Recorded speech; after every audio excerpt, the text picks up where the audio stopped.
Well, good morning, everyone, on this Sunday morning. I just thought I would join you here and just think about Easter as we journey towards Easter. Each week towards Easter, as we go towards Easter Sunday, I want us to think about the point on the cross. If we think about the cross, there's 3 points that we can see. And this morning, I thought we would think about the past as one of those points on the cross. And what do I mean by that? The past. Well, first of all, let me share a little with you about what Easter meant to me. I can remember growing up on the farm with my brothers and my sister. And every year when I came to Easter, my mum would take us to a field with a large hill. And before we got to the field, we had boiled our eggs, we had coloured the bin, and of course, we were going for an Easter race. There was some lobbing of eggs down the field, as you can imagine. I had three brothers. We were all very competitive. Of course, I wasn't competitive. I always let my brothers win. But that's what Easter meant to us. And then we would head back to my parents, to the farm, and we would have a picnic, which consisted of Easter eggs, is what I remember.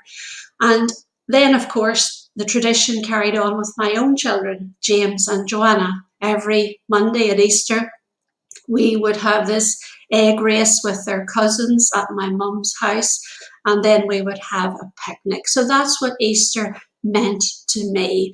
Nothing significant about God, just Easter eggs, which I do happen to love, Cadbury's Easter eggs.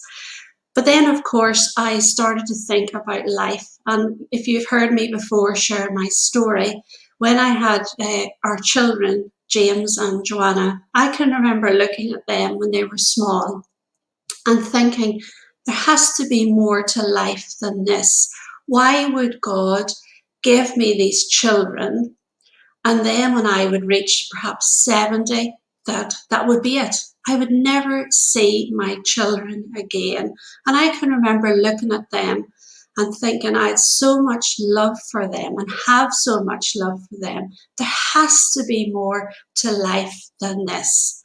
So then I began to think about God and what it meant to have a relationship with God. And I've shared here before that in 1997, how Princess Diana was killed in a car accident, and that had such an impact on my life. I knew there had to be more to life than just someone dying, and that was it. And therefore, on that evening that she was buried, I got down on my knees in my bathroom and I gave my life to Jesus. I asked him to forgive me for the past, as we think about the cross, to think about those things that I had done wrong and my separation from God. And I asked him to become my saviour.